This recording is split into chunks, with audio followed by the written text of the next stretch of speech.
हम प्राचीन जलीय इंजीनियरिंग के एक आश्चर्यजनक उदाहरण को समझने के लिए ईसा पूर्व पहली शताब्दी से पहले चलते हैं। भारतीय पुरातत्व सर्वेक्षण द्वारा 1977 से 1985 के दौरान इस साइट का उत्खनन किया गया था। इस उत्खनन के द्वारा बड़े आयताकार ईंटों के टैंक की एक श्रृंखला का पता चला था। इन जल संरचनाओं का उपयोग करके नवाचारी विधियों से शहर में नदी के पानी की आपूर्ति की जाती थी। इस जलाशय की विशेषता इसका आकार है। ये जलाशय एक पूरे शहर की पीने के पानी की जरूरतों को प्रबंधित करने की इंजीनियरिंग का रोचक उदाहरण था। हम इन टैंकों की कार्यप्रणाली को समझते हैं। मॉनसून के दौरान इन जल भंडारण स्रोतों में गंगा के पानी को जमा कर लिया जाता था। बारिश के मौसम में इनका जल स्तर लगभग 7-8 मीटर तक बढ़ जाता था। निश्चित ऊंचाई से अधिक होने पर अतिरिक्त पानी पास के तालाब में फैल जाता था। इस तालाब से एक विशेष नहर बनवाई गई थी जो 11 मीटर लंबी और 5 मीटर गहरी थी। इस नहर से पानी को श्रृंगवेरपुर के टैंकों में लाया जाता था। यहाँ 3 टैंक थे। नदी से पानी पहले मुख्य टैंक में प्रवेश करता था जो एक अवसादी कक्ष के रूप में काम करता था। यहाँ गाद, गंदगी और मलबा जमकर बैठ जाता था। फिर अपेक्षाकृत साफ पानी मुख्य आयताकार टैंक में प्रवेश करने के लिए बहता था जो ईंटों से बना था।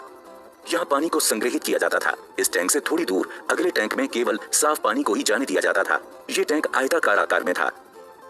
यही टैंक श्रृंगवेरपुर के लिए पानी की आपूर्ति का प्राथमिक स्रोत बन गया था। परिसर के एक छोर पर एक वृत्तीय टैंक भी था। इसमें पानी तक पहुंचने के लिए चौड़ी सीढ़ियां थीं। इस स्थान के उत्खननकर्ताओं के अनुसार इस वृत्तीय टैंक के किनारे पर कुछ धार्मिक स्थल थे और इस टैंक के पानी का उपयोग धार्मिक अनुष्ठान और प्रार्थना के लिए किया जाता था। इन प्रणालियों की कार्यविधि को आसानी से समझ सकते हैं। बाढ़ पानी के साथ काफी मिट्टी पत्थर भी लाती है, लेकिन इन प्रणालियों को इन सब से बचाव के लिए विशेष प्रकार से बनाया गया था। टैंक के अंदर छितराव संरचना नामक युक्ति के कारण बहाव के दौरान धीरे धीरे पानी के वेग को कम कर दिया जाता था। टैंक के वास्तविक निर्माण और आकार ने इस कार्य में मदद की। टैंकों का आधार संकीर्ण और ऊपरी मुहाना चौड़ा होता था। इस प्रकार पानी के प्रवेश वाला स्थान संकरा और बाहर निकलने वाला स्थान चौड़ा बनाया गया था। प्रत्येक अनुभाग में एक छोटा सा बाह्य झुकाव भी होता था, जिसके परिणाम स्वरूप जब पानी बढ़े हुए स्तर से बहता था तो उसका बहाव धीमा हो जाता था। इस प्रकार तलछटों को जमाव के लिए पर्याप्त समय मिल जाता था। इसमें 7 फैले हुए चैनल में एक मुख्य और अंतिम निकास चैनल भी शामिल थे। इस अंतिम निकास चैनल के माध्यम से अतिरिक्त पानी नदी में वापस चला जाता था। टैंक के आधार में कुओं की एक श्रृंखला तपती गर्मी के महीनों के दौरान भी भूजल तक पहुंच प्रदान करती थी। इस साइट पर हुए उत्खनन से हमें 2000 साल पहले भारत में अस्तित्व में रही जलीय इंजीनियरिंग विशेषज्ञता की झलक दिखाई देती है।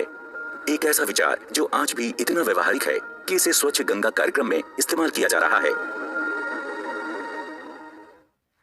जलाशयों और बांधों के निर्माण संबंधी तकनीक के विकास ने सिंचाई जैसे अन्य उद्देश्यों के लिए पानी के प्रवाह को सीमित करने और उपयोग करने में महत्वपूर्ण भूमिका निभाई है।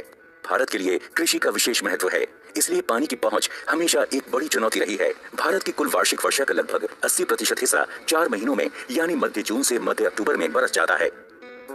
इसलिए शेष 8 महीनों के दौरान फसलों आदि के लिए सिंचाई की जरूरत होती है।